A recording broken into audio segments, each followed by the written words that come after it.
नमस्कार, मैं Shiv Shankar Meena, assistant professor geography, government girls college Sikandra Dausa.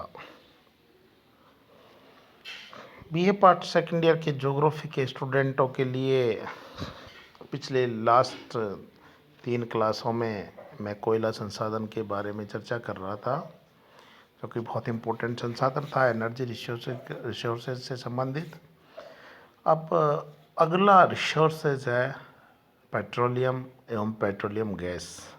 Energy resources में सबसे इम्पोर्टेंट है और इसका भी पूरा डिटेल से अध्ययन उसी तरीके से करना है अपन को जिस तरीके से कोयला का किया था।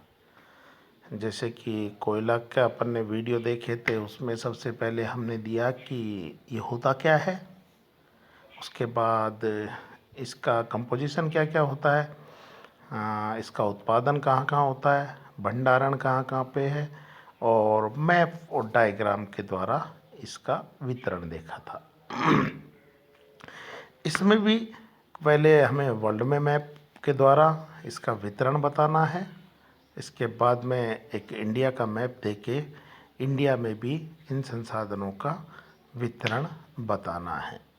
तो आइए सबसे पहले चलते हैं पेट्रोलियम गैस पर, जहाँ पर उसकी पूरी डिटेल से अपन चर्चा करते हैं। पेट्रोलियम गैस की बात करें तो ये अलग से तो नहीं मिलता, लेकिन पेट्रोलियम के साथ ही मिलता है। देखिए, पृथ्वी के अंदर पेट्रोलियम के साथ साथ प्राकृतिक गैस भी विद्यमान होती है और इसका जो मुख्य घटक होता है वो होता है मीथेन गैस, जो कि इसमें लगभग 90% के समथिंग होती है। इसके अलावा इसमें एथेन, प्रोपेन, ब्यूटेन ये गैसें भी होती है। अर्थात इसमें मुख्यतः तो 4 गैसें होती है, मीथेन, एथेन, प्रोपेन और ब्यूटेन, और सर्वाधिक मात्रा में होती है मीथेन। प्राकृतिक गैस की बात करें तो ये प्रकृति में अलग अलग स्वरूपों में मिलती हैं, जो कि हमें ज़रूरी नहीं है कि हमारे ग्रेजुएशन के हिसाब से या कंपटीशन के हिसाब से हमें जानना ज़रूरी है, लेकिन आजकल इनका यूज़ ज़्यादा हो रहा है तो हमारी नॉलेज में होना ज़रूरी है और इनके बारे में डिटेल जानना ज़रूरी है। जिसमें भी ये देखिएगा पीएनजी, एलपीजी, सीएनजी और एलएनजी ये 4 अलग अलग स्वरूपों में पाई जाती है, जिसमें आपके लिए सबसे इम्पोर्टेंट है एलपीजी और सीएनजी। तो आइए इनका एक एक का डिटेल से अध्ययन करते हैं। पीएनजी, पाइप्ड नेचुरल गैस, इसके नाम से ही क्लियर है कि इसको पाइपों के द्वारा फ्लो किया जाता है। आमतौर पर वायुमंडलीय तापमान के अंतर्गत होती है, उसी टेम्परेचर पर किया जाता है। भीड़ भाड़ वाले शहरों कस्बों में उच्च दबाव के संचार से होने वाले खतरे से मुक्त सिटी गैस ग्रिड की ट्रांसमिशन लाइनों में इसका प्रयोग किया जाता है। तो मुख्यतः तो इसका पाइपलाइनों के द्वारा फ्लो किया जाता है। अगली गैस है हमारी एलएनजी, तरलीकृत प्राकृतिक गैस, लिक्विफाइड नेचुरल गैस। इसके नाम से क्लियर है कि यह लिक्विड फॉर्म में रहती है। प्राकृतिक गैस का तरल रूप है, जिसे आमतौर पर जहाज़ों के माध्यम से एक स्थान से दूसरे स्थान पर परिवहन किया जाता है। जहाँ पर पाइपलाइन से गैसें पहुँचाना मुश्किल हो, वहाँ पर एलएनजी रूप में गैसों को पहुँचाया जाता है। अगली गैस है हमारी एलपीजी, वह बहुत ही इम्पोर्टेंट है, एलपीजी और सीएनजी। तो एलपीजी को देखिए, द्रवित petroleum gas, liquefied petroleum gas. LPG को रसोई गैस के रूप में अधिक जाना जाता है, जो कि हम किचन में सिलेंडर काम में लेते हैं। उसमें कौन सी गैस होती है? एलपीजी। काफ़ी बार एग्जाम में पूछा जाता है, ऑब्जेक्टिव क्वेश्चनों में भी। और ये जो गैस होती है एलपीजी, ये कई हाइड्रोकार्बन्स गैसों का मिश्रण होती है और इसे यूज में लेते हैं जैसे खाना पकाने, गर्म करने वाले उपकरणों में, और कई वाहनों में ईंधन के रूप में भी इसे प्रयोग में लेते हैं।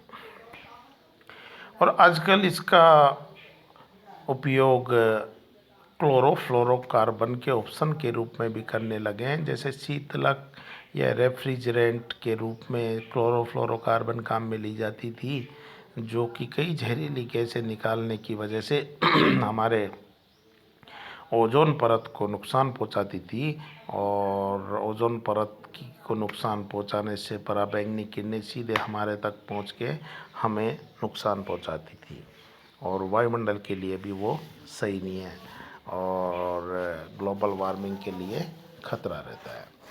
तो आजकल एलपीजी का प्रयोग रेफ्रिजरेंट के रूप में भी किया जाने लगा है, क्योंकि ये क्लोरोफ्लोरोकार्बन के कंपेयर में एकदम कम नुकसानदायक होती है।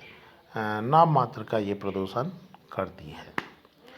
बात आती है इसके संगठक की कंपोजिशन की, कि एलपीजी में कौन कौन सी चीज़ें होती हैं।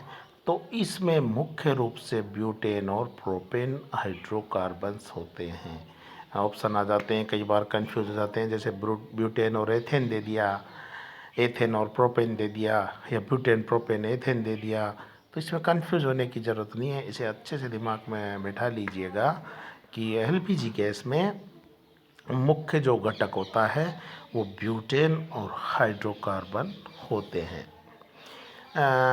होने को तो इसमें कुछ और भी होते हैं, जैसे इसके अलावा कुछ तत्व और भी इसमें होते हैं। इनमें आइसोब्यूटेन, ब्यूटिलीन, एन ब्यूटेन और प्रोपेलिन आदि भी होते हैं, लेकिन इसका जो एलपीजी का मुख्य घटक होता है वो ब्यूटेन और प्रोपेन ही होता है। बात करें सीएनजी की, संपीड़ित प्राकृतिक गैस या कंप्रेस्ड नेचुरल गैस, ये भी एक नेचुरल गैस है जो कि 200 से 250 सीएनजी के संकुचित दबाव में गैसीय अवस्था में वाहनों के ईंधन के रूप में उपयोग में लाई जाती है।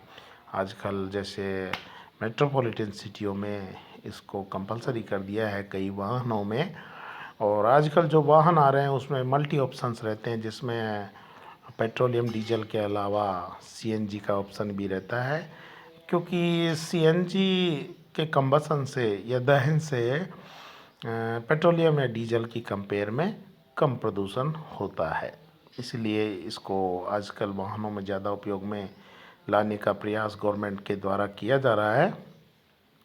और इसका उपयोग मुख्यतः वाहनों में होता है, क्योंकि गाड़ी को चलाने के लिए जिस ऊर्जा की आवश्यकता होती है उस ऊर्जा पर दबाव डालकर उसकी मात्रा लगभग 300 गुना तक कम करके उसको इस आकार के पात्रों में भरा जा सकता है, और उसके बाद में सीएनजी को हम ईंधन के रूप में वाहनों में काम में लेते हैं।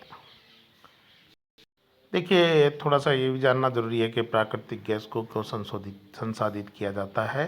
तो प्राकृतिक गैस में भिन्न भिन्न अनुप्रयोगों में इसकी ज़रूरत होती है, इसलिए विभिन्न भागों में इसे अलग करने के लिए एलपीजी फ्रैक्शनेटर प्लांट में इसका संशोधन किया जाता है। जैसे कि मीथेन को देखें तो यूरिया संयंत्रों के लिए ईंधन और फीड स्टॉक और बिजली संयंत्रों का ईंधन के रूप में, ईथेन को पेट्रोकेमिकल्स का उत्पादन, प्रोपेन एलपीजी और औद्योगिक ईंधन, और ब्यूटेन एलपीजी का उत्पादन में काम में लिए जाते हैं। एक और टाइप है इसका एसोसिएटेड और नॉन एसोसिएटेड गैस क्या होती है। देखिए, स्रोत के प्रकार के आधार पर प्राकृतिक गैस को दो भागों में बांटते हैं हम, एसोसिएटेड और नॉन एसोसिएटेड गैस, और इसके समाप्त होने का पता और नहीं चलता है। अब देखिए, एसोसिएटेड गैस क्या होती है कि एक प्राकृतिक गैस होती है जो कच्चे तेल के जलाशयों में पाई जाती है, या तो ये घुली हुई होती है या जमे हुए कच्चे तेल में संयोजित होती है, और इसे ऑयल वेल गैस भी कहते हैं। और नॉन एसोसिएटेड गैस क्या होती है, ये प्राकृतिक गैस है जो कच्चे तेल के जलाशयों में पृथक रूप से पाई जाती है, और उसे ड्राई गैस भी कहते हैं।